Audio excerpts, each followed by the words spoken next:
అది ప్రజలు నెగ్లెక్ట్ చేస్తే ఎవరైనా కానీ అక్కడికి వెళ్ళాల్సిందేనండి. ఇక్కడ మీ దగ్గరకు వచ్చిన ఛాలెంజ్ ఇప్పుడు 7 నియోజకవర్గాలు ఉన్నాయి. 7 నియోజకవర్గాల్లో కూడా కాంగ్రెస్ గెలిచింది. దీన్ని మీరు ఎట్లా అధిగమిస్తారంటే ఈ కొంచెం టైంలో అంటే 120 రోజులు అవుతుంది అనుకోండి, 110, 120 రోజుల్లో అంత మారిందంటారా? డెఫినెట్గా. ఎందుకంటే ఓటు వేసేటప్పుడే ప్రజలు అసెంబ్లీకి ఓటు వేసేటప్పుడే నిర్ణయించుకున్నారు పార్లమెంట్ ఓటు బీజేపీకి వేయాలి, నరేంద్ర మోదీ గారు మళ్ళీ ప్రధానమంత్రి కావాలి. ఈ ఓటు ఎందుకంటే భారతీయ జనతా పార్టీ ఇక్కడ గెలవదు అనేటటువంటి ఒక ప్రచారం జరగడం వల్ల కాంగ్రెస్ పార్టీ గెలుస్తుంది అనేటటువంటి ప్రచారం జరిగింది. ఆ నెరేటివ్ దీంట్లో ప్రజలంతా కూడా కాంగ్రెస్ పార్టీని గెలిపిద్దాం అంటే బీఆర్ఎస్ పార్టీ చాలా వ్యతిరేకంగా ఉన్నారు ప్రజలు. ఆ వ్యతిరేక ఓటు అంతా కాంగ్రెస్ పార్టీ తీసుకోగలిగింది. పార్లమెంటు నరేంద్ర మోదీ వస్తారు, కేంద్రం నరేంద్ర మోదీకి వేద్దామని సో డిసైడ్ అయిపోయారు. క్లారిటీ ఉంది, చాలా క్లారిటీ ఉంది ప్రజలకి. సో ఇప్పుడు కూడా పార్లమెంట్ ఎన్నికల్లో తప్పకుండా 7 అసెంబ్లీలో కాంగ్రెస్ పార్టీ గెలిచినా పార్లమెంట్కి మటుకు ఖచ్చితంగా నరేంద్ర మోదీ గారు ప్రధానమంత్రి కావాలని కోరుకుంటున్నారు. ఇక్కడ డి కరుణ గారు ఉండాలని వాళ్ళు కోరుకుంటున్నారు. పర్ఫెక్ట్. మీ ప్రధాన ప్రత్యర్థి ఎవరు ఇప్పుడు? అక్కడ కాంగ్రెస్ పార్టీ అంతే, బీఆర్ఎస్ లేదు. బీఆర్ఎస్ పార్టీ ఇప్పుడు అసలు ప్రజల లోపల ఏంటంటే ఇప్పుడు బీఆర్ఎస్ ఇక్కడ లేదు, ఢిల్లీలో ఏం చేస్తుంది, వేస్ట్ వృధా అంటే ఓటు వృధా అయిపోతుంది అనేటటువంటి ఫీలింగ్ ఉంది ప్రజల లోపల. ఇది బాగుందండి. అంటే మీరు ప్రత్యేకంగా చివరగా నన్ను గెలిపిస్తే నేను ఈ ప్రజల కోసం ఇచ్చేస్తానని చెప్పండి. ఖచ్చితంగా పాలమూరు జిల్లా ప్రజలకు డీకే అరుణమ్మ అనేక సర్వీసెస్ ఇచ్చింది. గతంలో నేను ప్రజాప్రతినిధిగా ఉన్నప్పుడు, జిల్లా మంత్రిగా చేసినప్పుడు, ఓడినా గెలిచినా ప్రజలతో మమేకమై పనిచేస్తున్నాం. ఎప్పుడు ఎవరికి ఎలాంటి సహకారం నా నుంచి అవసరం ఉన్నా వారికి స్పందిస్తూ వారికి సహకరిస్తున్నాం. సో ఇప్పుడు కూడా వాళ్ళందరూ కోరుకుంటున్నది ఏంటంటే ఇక్కడ డీకే అరుణమ్మ గారు గెలిస్తే నరేంద్ర మోదీ గారు ప్రధానమంత్రి అవుతారు కాబట్టి జిల్లా అభివృద్ధి చెందుతుంది అనేది.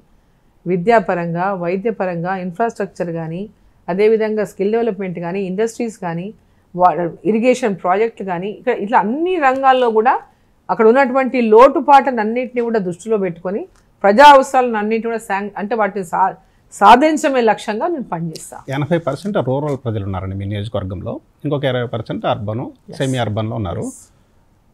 వీళ్ళల్లో మైనారిటీస్ 50 to 20% ఉన్నారు. మైనారిటీస్ అనగానే ఒక మైండ్ సెట్ ఉంటుంది మనకి, ఓటు వేయటం కష్టమేమో, మనం వాళ్ళ ఓటు తెచ్చుకోవడం కష్టమేమో, వాళ్ళని ఎట్లా కన్విన్స్ చేస్తారు అంటే మైనారిటీస్ ముస్లిం సోదరులు కూడా వాళ్ళకి ఏంటంటే ఒక ప్రచారం ఏంటంటే భారతీయ జనతా పార్టీ అంటే అది ముస్లింలకు వ్యతిరేకమని అది ఒక నరేటివ్ క్రియేట్ చేశారు.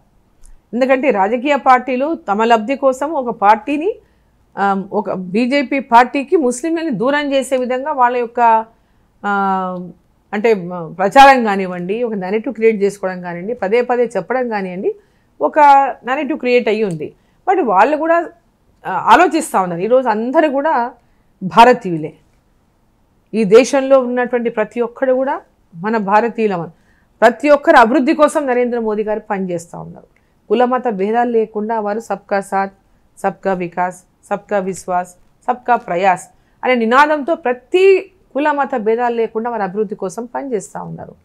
అదేవిధంగా ముస్లిం సోదరి మండల కోసం ట్రిపుల్ తలాక్ని రద్దు చేసి వాళ్ళకు ఒక పెద్ద ఎత్తున ఈరోజు నరేంద్ర మోదీ గారు అండగా నిలిచినారు ముస్లిం సోదరి మండల కోసం. సో నేనేమంటున్నా అంటే ముస్లిం సోదరులకు కూడా ఇది ఎవరో క్రియేట్ చేసినటువంటి దాన్ని మీరు మీ ఆలోచనలోంచి తీసేయండి. మనం అందరం కూడా భారతీయులం కాబట్టి మనం అందరం కులమత ఎవరి దేవుడు, ఎవరి ధర్మం, ఎవరిది వాళ్ళకు ఉంటుంది.